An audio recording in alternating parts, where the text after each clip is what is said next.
Hello views, welcome to iDream media. Parvathipuram Manyam జిల్లా సాలూరు నియోజకవర్గం మక్కువ మండలంలో విషాదం చోటు చేసుకుంది. అంటే క్లాస్ మధ్యలో టాయిలెట్ కోసం వెళ్తానన్న ఒక విద్యార్థి 14 సంవత్సరాలు గల దిలీప్ విగత జీవిగా పడి ఉన్నాడు. సో అసలు ఏమైంది దిలీప్కి?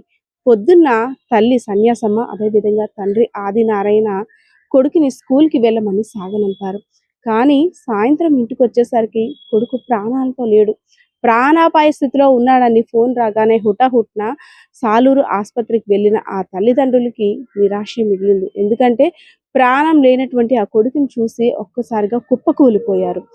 దిలీప్ 9వ తరగతి చదువుతున్నాడు సాలూరులో ఉన్నటువంటి మామిడిపిల్లి జడ్పీ ఉన్నత హై స్కూల్లో.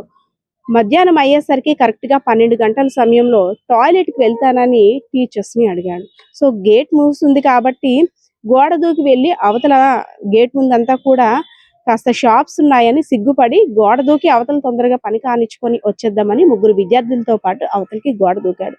టాయిలెట్ పోసుకొని గోడ పైకి ఎక్కే క్రమంలో ఇద్దరు విద్యార్థులు ఎక్కగలిగారు, తను ఎక్కలేకపోయాడు.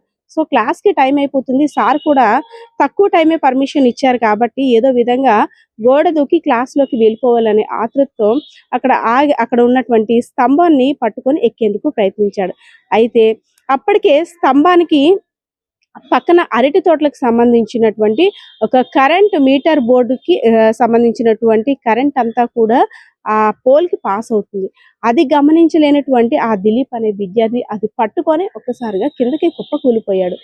ఏమైంది, తోటి స్నేహితుడు అలా పడిపోయాడంటూ అవతలకు దిగిపోయినటువంటి విద్యార్థులు ఇద్దరూ కూడా ఆర్తనాదాలు పెట్టారు. దిలీప్ తొందరగా, టైం అవుతుంది, సార్స్ వెయిట్ చేస్తున్నారు, సార్స్ మళ్ళీ తిడతారు, ఇంకా పంపించరని.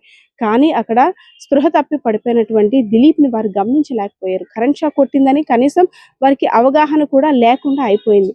సో వెంటనే టీచర్స్కి ఇంటిమేట్ చేసి దిలీప్ ఎంత పిలిచినా రావట్లేదు అనేసి అని టీచర్స్కి ఇంటిమేషన్ ఇచ్చిన తర్వాత గేట్ ఓపెన్ చేసి వాళ్ళు ఎక్కడైతే యూరిన్ పాస్ చేశారో ఆ ప్రదేశానికి వెళ్ళి చూసేసరికి అక్కడ దిలీప్ స్పృహ తప్పి పడిపోయి ఉన్నాడు. సరే వెంటనే ఆసుపత్రికి తీసుకువెళ్ళాలని అక్కడ ఉన్న టీచర్స్ అదేవిధంగా విద్యార్థులు కూడా 108కి ఫోన్ చేసి వెంటనే ఆసుపత్రికి తీసుకెళ్లేసరికి అప్పటికే ప్రాణాలు కోల్పోయాడు. ఆ తల్లిదండ్రుల బాధ ఇంకా వర్ణాతీతం అని చెప్పుకోవచ్చు. ఎందుకంటే ఆదినారాయణ సన్యాసమ్మకి ఒక కొడుకు, ఒక కూతురు.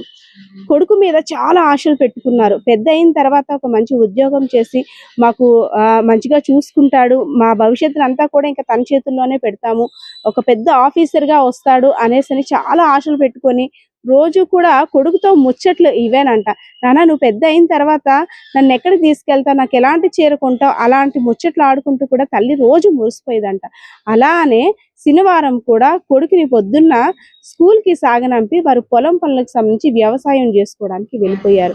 కానీ వారికి ఒక పిడుగు లాంటి వాత, కరెంట్ షాక్ కొట్టి మీ అబ్బాయి చనిపోయాడు, హాస్పిటల్లో ఉన్నాడు, ఏ కొసానైనా ప్రాణం ఉందేమో, ఇంకెక్కడైనా పెద్ద డాక్టర్లకి చూపిస్తే కొడుకు ప్రాణం మిగులుతుందేమో అని వారు చేయని ప్రయత్నం అంటూ కూడా లేదు.